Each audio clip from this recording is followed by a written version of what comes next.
I was given the news that it had spread through my whole body, and there's nothing that they can do. The cancer had gone in remission, then it came back. They had determined that I had masses in my lymph nodes and on the base of my tongue that were consistent with squamous cell carcinoma.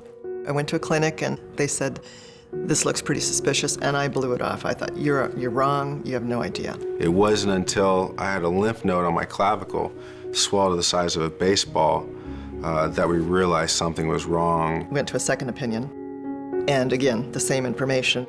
This was for real. At the time that I received the diagnosis, I was about halfway through one of the biggest projects of my career. I became hypersensitive to anything people said. I felt like I lost everything. No matter what you're doing, career-wise, your mind quickly shifts to, well, what am I going to do about this, and what does this all mean? I asked a couple of very simple questions. Who knows more about this than anybody in the world? They said, a doctor by the name of Ezra Cohen, who was at the University of Chicago. And he said, now where was it you said you were from again? San Diego. And he said, well, I'm moving there in 2 weeks. And I said, really? Why? And he said, this is where the best science in the world is. There'd been a therapy that had been kind of off and on for years called immunotherapy. And the concept was to unleash the immune system and let your own immune system do some of this work. When you come upon something like this in life, you work on it. And so it became a partnership to try to accelerate this and to bring focus to it and to get Dr. Cohen the tools he needed to do these studies. When I found out about Morris Cancer Center, it was a blessing because I knew that if there was a place that's going to save my life, this would be it. I'm not thrilled that I'm going through IV chemo again, but I'm lucky. I have that opportunity. If I had had this diagnosis a year prior or a year prior to that, most of the options wouldn't have been there, wouldn't have been available. When you look at it, you're like, this place exudes competence and confidence. Not just the scientists and the doctors, but the nurses and the university system and the people there. It's incredible. Not only in what they know, but personality-wise, it was a fabulous match for me. The Cancer Center is something that will increasingly be a major asset to this community. When you're diagnosed with a disease, you start kind of thinking about your life and the things that you've always wanted to do. And in my case, it was to learn the sport of triathlon, to become an Ironman one day. My care team at UCSD became my new family.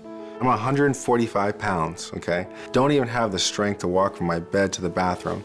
And I tell them that I'm gonna do the Ironman, I'm gonna be a triathlete, and I'm gonna do these things that I've never done before. Not once did they ever doubt it.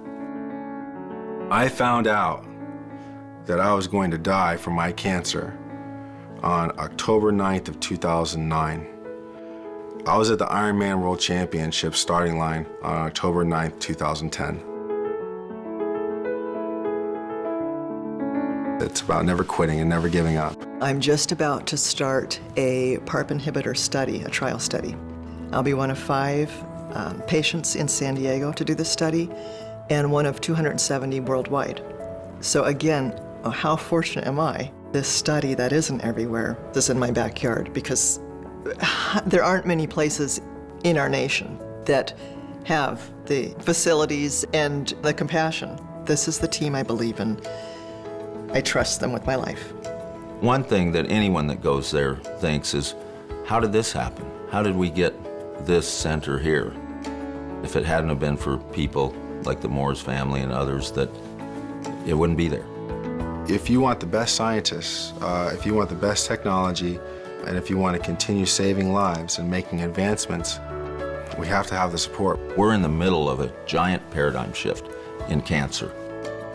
We're finally, after decades, moving to a new era, and we're moving the needle in a big way. I live my life from gratitude.